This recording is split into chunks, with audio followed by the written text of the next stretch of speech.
क्या होता है जब मॉडर्न साइंस का सामना एक पुराने काले साए से होता है। आज हम एक ऐसी ही कहानी की तह तक जाएंगे जहां जिंदगी और मौत को अलग करने वाली लकीर पूरी तरह मिट जाती है। जरा सोचिए, एक ऐसी जगह जहां लोग अपनी जिंदगी बचाने आते हैं, अगर वही जगह उनकी जान की दुश्मन बन जाए तो?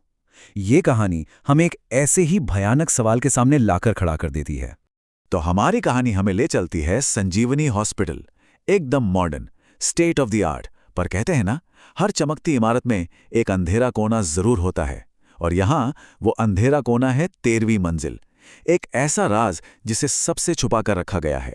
तो देखिए, एक तरफ है 15 मंजिला अस्पताल जो साइंस और उम्मीद की निशानी है, और दूसरी तरफ एक सील किया हुआ दरवाजा जिसके पीछे ना जाने कितने राज दफन हैं। बस यही विरोधाभास कहानी को और भी डरावना बना देता है। अब कहानी में आते हैं हमारे हीरो डॉक्टर राहुल, एकदम प्रैक्टिकल इंसान जो सिर्फ साइंस और लॉजिक पर यकीन करते हैं। पर उनकी पहली ही नाइट शिफ्ट उनके हर यकीन को तोड़ने वाली थी। रात का सन्नाटा अचानक तब टूटता है जब डॉक्टर राहुल और नर्स अंजलि देखते हैं कि चौथी मंजिल का पूरा वार्ड खाली है। 15 के 15 मरीज गायब। ये सवाल ही अपने आप में खौफ की पहली सीढ़ी है। ये कैसे मुमकिन है? एक मरीज जिसका पैर टूटा है, जो बिस्तर से हिल तक नहीं सकता, वो भी गायब है। कोई आवाज नहीं, कोई सुराग नहीं। क्या ये कोई साजिश है या कुछ और?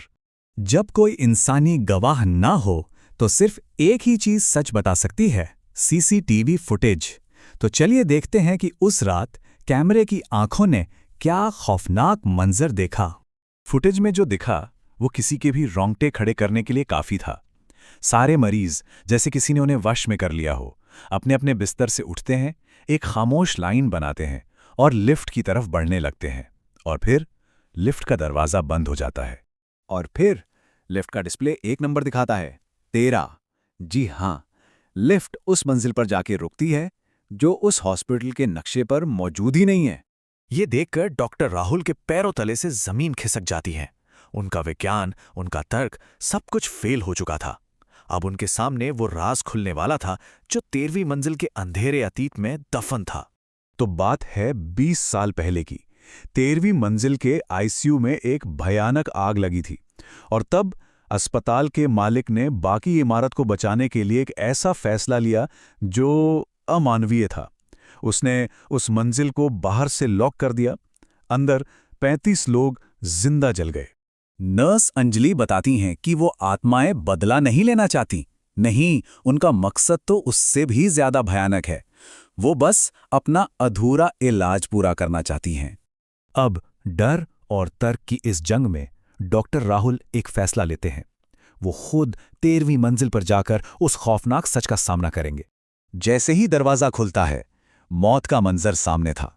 हर तरफ कालिख, पिघली हुई मशीनें और हवा में मौत की एक ऐसी गंध थी जो सांस लेना भी मुश्किल कर दे। ऐसा लग रहा था मानो वो किसी मुर्दा घर में आ गए हों।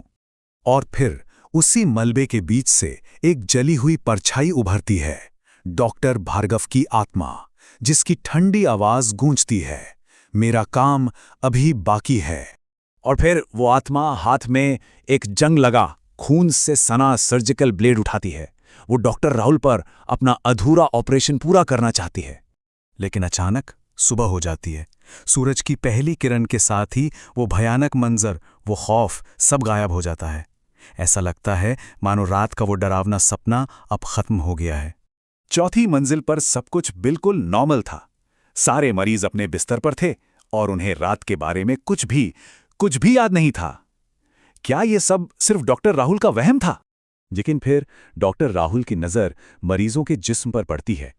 उनकी कलाई पर नीले निशान, किसी की गर्दन पर एक ताज़ा सर्जिकल कट और किसी की त्वचा पर हल्के जलने के निशान। ये सबूत था कि रात का वो खौफ हकीकत था। अब सब कुछ साफ हो चुका था। वो कोई सपना नहीं था। उस रात उस अस्पताल में जिंदा और मुर्दा के बीच की दीवार हमेशा के लिए टूट गई थी।